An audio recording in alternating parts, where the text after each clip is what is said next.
What's your guys, how's it going? Just wanted to check in with another live video and talk about the first challenge which I'm uploading today.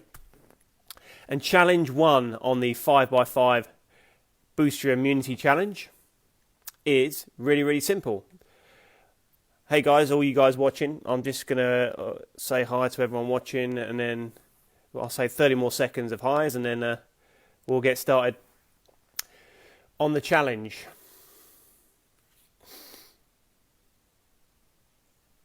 Hey Jasmine, how you doing, Emily? Feeling good? Feeling fresh? How you doing, Martin? Who's up for a challenge today? Hey Junie.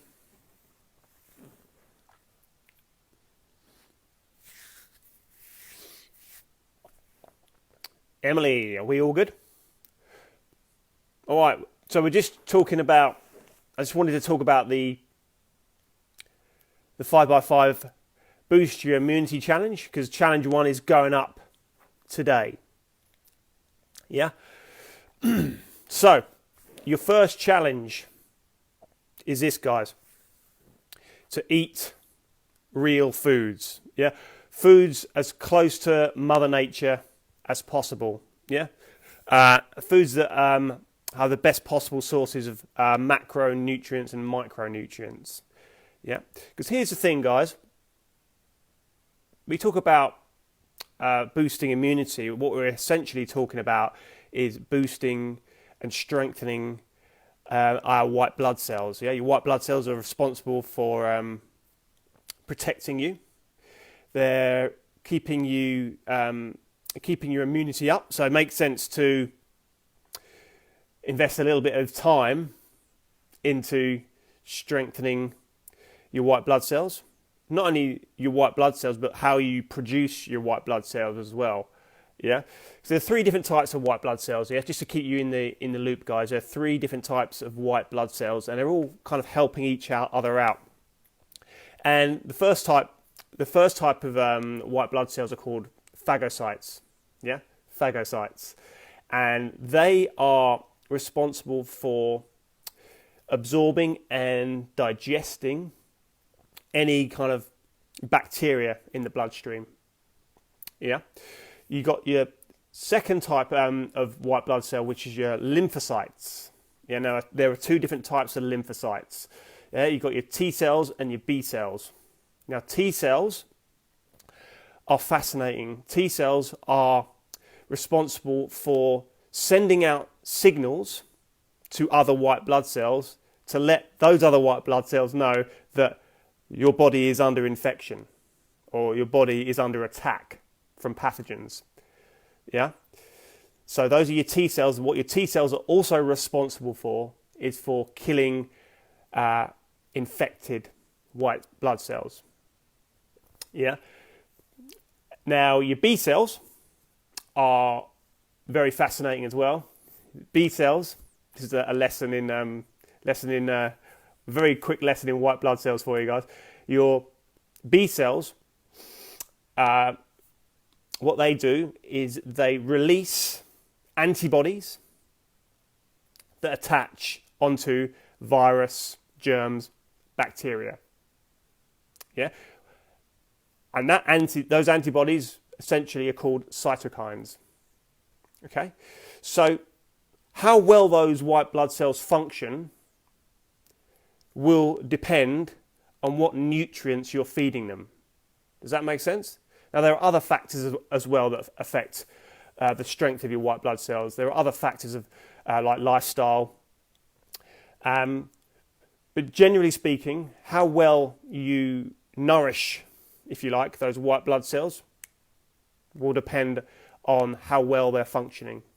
I hope that makes sense, guys. Hey Tracy, how you doing, Mel? So white blood cells deteriorate when we don't give them the right nutritional support. Yeah? Now there are certain nutrients that strengthen white blood cells' ability to fight infection. And I'm just going to go through those with you now, guys. Now, the first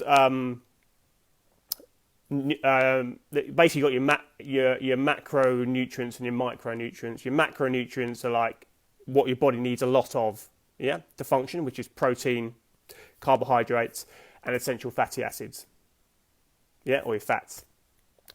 Your micronutrients are your vitamins and your minerals, things that your body doesn't need so much of, but still doesn't function very well if it's not getting those micronutrients. So the first thing is protein. Protein are the building blocks of antibodies. So we just need to make sure we're consuming enough protein. Now, vitamin C, otherwise known as ascorbic acid. Yeah, now there are countless studies out there now, guys. Countless studies that tell us that vitamin C positively influences lymphocyte development. All right. Now, awesome food sources for vitamin C are broccoli, kale, red peppers, mangoes, pineapple, oranges, kiwi fruits, Brussels sprouts. Those are awesome sources for vitamin C. Yeah. Vitamin D, I spoke about this in another video. Vitamin D, phenomenal for fighting infection. The problem that we have living in the UK is that we don't get any sunshine. Oh, it's amazing now, and it's awesome right now. But the problem we have in the UK is that we don't get any sunshine from November through to April. So we're getting essentially 6-7 months of zero vitamin D. We can't get much vitamin D from food sources, so we have to look for sunlight, which is why I was talking about finding ways of getting in the sun. And that's a great way of boosting your immune system. Zinc supports T-cell function. Zinc supports T-cell function. So things like whole grains, oysters, scallops, that kind of thing. And magnesium, guys, yeah? Magnesium is Mother Nature's tranquilizer. It's a phenomenal mineral. The problem is we don't get enough of it, which I'll go through in a second with you. Where are white blood cells manufactured? White blood cells are manufactured in bone marrow and something called the thymus. But essentially, a lot of white blood cell production is centered around bone marrow. So magnesium is a great mineral for boosting bone health. Yet a lot of it we don't get a lot of it. Hey Michelle, how you doing? So those are pretty much your essential minerals and for building white blood cells. All right. Now, I just wanted to quickly talk about organic food, because here's the deal, right, guys. And I've been saying this for the last 20 years. Our food these days isn't as nutritious as what it was 50, 60, 70, 80, 90 years ago. Yeah. Now, the reason why that is because the farming that we're using these days, how you doing, guys? You watching? The farming we're using is very, very aggressive. And what it does, it farms out all the nutrients and all the minerals from our food sources. So I've got a little bit of research for you. If you're interested in that, guys, I can put it in the comment section below. Our food is not as nutritious as what it was. So it's very difficult to get these nutrients from our food these days. So you can be eating healthily and you can be buying all these food sources from a general supermarket, which is awesome. But generally speaking, we're becoming malnourished because our food isn't as nutritious as what it was. Now, obviously, it's really, really, really hard to eat organically all the time. And I don't eat organically all the time. But that's just something for you to consider. Yeah.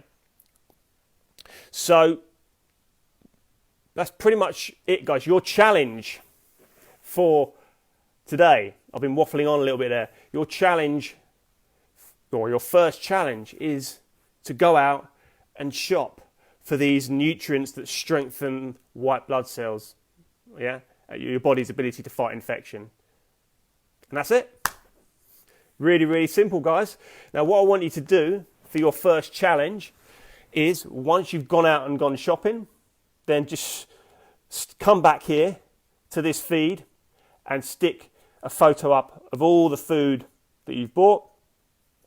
Or you don't have to do that. You could just say, yes, I've gone shopping. And just be mindful of what food sources strengthen red and white blood cell count, yeah? So guys, that's pretty much it for your first challenge. I'm going to put the second challenge up in a few days' time. I just want to gain a little bit of momentum with this one first. Go out. Some of these might be reminders for some of you. But go shopping. Stick your shopping photo in the comments section below. And let's get cracking with this first challenge, guys. If you've got any questions on any of that, then just stick them in the comment section below, and I'll do my best to answer them the next time I'm online, guys. Guys, have a wonderful day. Lovely sun. Get some vitamin D. That's exactly what I'm doing now. I'll see you on the next challenge. But if you're doing a workout tomorrow with me, Saturday morning, I'll see you tomorrow morning for Pyramid, which is the next workout on the timetable. Have a wonderful day, guys. Peace out.